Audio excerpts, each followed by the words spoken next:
সুপ্রিয় দর্শক, আসসালামু আলাইকুম। আপনাদের প্রত্যেককে স্বাগত জানাচ্ছি প্রাণয়ের রাডারের দ্বিতীয় পর্বে।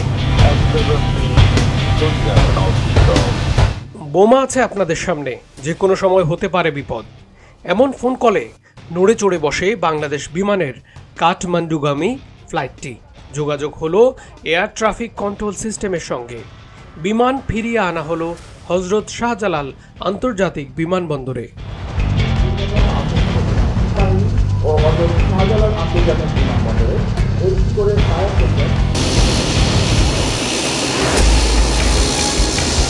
প্রস্তুত করা হলো অ্যাম্বুলেন্স, এর সঙ্গে আসলো সোয়াটের বিশেষ টিম, পুলিশ এবং এয়ারপোর্টের বিশেষ বিমান নিরাপত্তা বাহিনীও।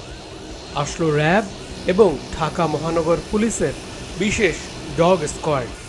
সবাই সতর্ক অবস্থানে।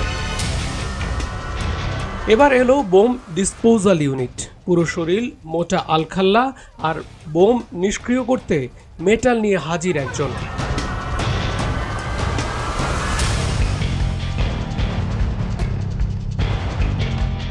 ধীরে ধীরে ল্যান্ড করলো ড্যাশ বিমান। বাংলাদেশ বিমানের ফ্লাইটটি ধীরে ধীরে ট্যাক্সিওয়ে দিয়ে মূল রানওয়েতে আসলো।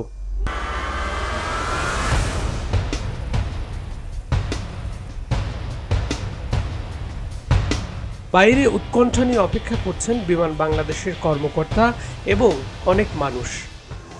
আপনাদেরকে পুনরায় অবগত করার জন্য জানাচ্ছি 2004 সালে শাহজালাল আন্তর্জাতিক বিমানবন্দরের নিরাপত্তা অনুশীলনে অন্তিম কমান্ডার নির্বাহী পরিচালক হযরত শাহজালাল আন্তর্জাতিক ডিসেম্বর করার পর দেহ তল্লাশি এবং সম্পন্ন করছেন।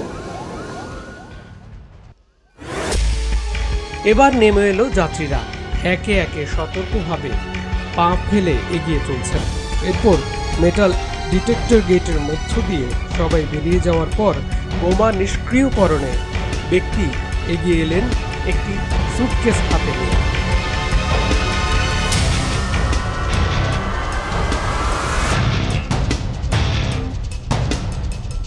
হযরত শাহজালাল আন্তর্জাতিক বিমানবন্দরের একটি মহড়া। কিন্তু সত্য কথা হচ্ছে, গত কিছুদিন থেকে বাংলাদেশ বিমানে বোম পাওয়া যাচ্ছে। এ ধরনের খবর আসছে একের পর এক।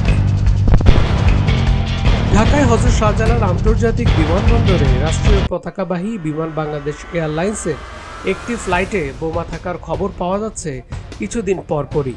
কিন্তু এসব গুজব বলেই পরে প্রমাণিত হচ্ছে। সবশেষ ঘটনাটি একজন মা তার ছেলের পরকীয়া ঠেকাতে করেছেন বলে জানা যায়। কিন্তু বিমানের ফ্লাইটকে এমন ঝুঁকির মুখে ফেলা এবং আর্থিক ক্ষতির দায় কে নেবে, এ বিষয়ে সুস্পষ্ট কিছু জানা যায়নি। এমনিতে বিমানের টিকিট কারসাজি এবং উইন্ডশিট ভাঙা, চাকা খুলে পড়া নিয়ে এর জনপ্রিয়তা তলানিতে।